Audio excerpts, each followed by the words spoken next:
Hey crafty friends, this is Jenny from CraftTestDummies.com. I have a little segment from my PBS Kids show, Hands-On Crafts for Kids. Enjoy! Hi, I'm Jenny Barnett-Roars, your host for Hands-On. Today it's time to let people know how you feel. You and your best friend can celebrate your friendship with these tags. And today I brought my best friend, my daughter, Bailey. I'm so glad you could be here with me today. Thank you. Awesome. So we're gonna make these tags and I'm gonna show you what you need and then we're gonna walk right through it together. You ready? Okay. Awesome. So you're gonna need an airbrush kit and some propellant, some acrylic paint, some lacing, some little clips for your backpack. Painter's tape is really handy. And I love to use these recycled formica chips from the hardware store. You know, if you ask, they will give them to you for free, cool. Which is kind of cool. And then you're gonna need like a paintbrush and some scissors. So you ready to get going? Yep. Awesome. So the first thing we're gonna do is we're going to base coat these chips. And we're gonna go ahead and put the tube into the propellant. You just twist it in. And now we'll get some air. Let's listen. Yep, we got air. So go ahead and put your base color in, and you just align the clip and snap it right in.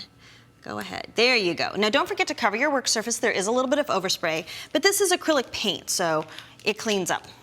Let's move this one on that side, how's that? Okay. All right, go ahead, give it a little base coat. So you notice that while Bailey is painting, she's using a light wispy stroke going back and forth and overlapping. If you put it too long in one place, it kind of starts to run. So that looks really good. Go ahead and finish that up. And then we'll show you what it looks like after one coat is done. Awesome, thank you. Now, I'll bring this out of the way. You bring the other ones in, and you'll be able to see that one coat isn't usually quite enough to cover, so go ahead and give it another coat. These paints are easy to use because you just snap in the cap and you can have lots of different colors going at one time. And that's gonna come in handy when we move on to our next step, right? Yep. Awesome. All right. We'll set those aside to dry. And you can go ahead and take that color out because we'll get ready for the next color we're gonna use. Okay, so the next part, we're just gonna kind of prep this so that we can use our stencils on our tags. And to do so, we're gonna make sure that they are kissing together. Right? And Bailey, why don't you flip them over for me? We'll go ahead and tape them together because we want them to act like one unit, right? Mm-hmm. Okay. And we're gonna use symmetrical stencils. Bailey, what does symmetrical mean? Symmetrical means that it is identical on both sides, whether horizontal or vertical. Awesome. So that just means that when we spray paint it, half goes to you and half goes to the other person. It still looks like a whole thing, even though it's only half. And we're gonna do this, you can either have the little holes facing up or facing down. It's kind of up to you how you want your dangle to go. And do you wanna do the turtle today or the butterfly? How about we try the butterfly? Okay, that's great. So now what we'll do is we'll take our stencil and we'll line it up. Let's put the little holes at the top. Go ahead and we're gonna line it up on both sides. Does that look about right? A little bit down more? Okay. Yeah. Just so we want to make sure that it's pretty much the same on both sides, right? And line it up in the middle. And don't forget, pick a stencil that is the same on both sides. And if you need to, go ahead and tape it down so it doesn't fly everywhere. Bailey, why don't you go ahead and, well, I'll snap it in for you since I'm right here, I got it in my hand. And why don't you go ahead and start painting. So this is going to be a 2-color one, so we're going to just do a little swipe of color in the middle. There you go. A little more. There you go. And again, you don't want to be too heavy-handed with the colors because what happens? Because then it starts leaking in under the stencil. It does. It leaks under the stencil, and that's not nearly as much fun. So let's go ahead and now add the white for the outside of the rings. Great.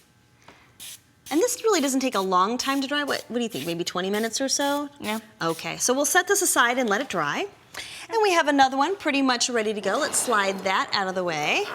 Because when you're done, you end up with something that looks like that. These ones we did for Bailey's old school colors. And what we're gonna do is get it started. Here's a little piece of tape for you and a piece of tape for me. And here is a piece of lacing for you and one for me. And these are what, maybe 24 inches long? It can be as long as you'd like it to be. But even them up and then find the middle. Kind of, you know, mostly. And now what we're gonna do is make a lark's head knot through the loop, which means you're gonna point your loopy ends, your folded ends go through like this. And then your tails go through the loop. It's the easiest knot you can make. I love it. It's my favorite one. Okay. There you go. Now while she's getting hers looped in, I'm gonna go ahead and tape mine down. This is just nice so that when you are crafting, you can tug on a little bit and it won't go like, whoa, sliding across the table. And what we're gonna do is separate the outside from the inside, and I like to use two colors because it really makes it easy to see. So put the yellows to the out and the purples to the in, and then use a little bit of tape to just loosely keep those purple ones down. It'll keep it easier for you to handle. All right. So to start off, we're going to take the one on the left and give it a little bend so it goes over the top of the purples. Then we're gonna take the yellow one on the right, put it over top of the yellow one that we just brought over, then slide it up under the purples and through the little bend so that it's giving the purple a hug. Isn't that cute? See, they're making hugs. All right, and we're gonna repeat that step, making that half hitch knot. If you alternate it, it will be straight, and if you keep just doing one, it's actually going to turn, which is fun. But when you've made it as long as you want to, we're going to untape the purple. Okay. Okay. We're going to slide on a jump ring. You got one over there? Oh yeah. Okay. Slide on a jump ring. And then we're going to take all four of them back together again, you know, like it's one piece. And we're gonna make a little loop and put the tails through, and that'll just tie it off. And you can make that pretty snug. So that way, if you want it to be like short for keys, or you can make it longer for your backpack, you have different options. Go ahead and just tie that into a knot. And then you are ready to give it to your BFF so that you are always matching and always keeping each other in your thoughts, right? All right. Awesome.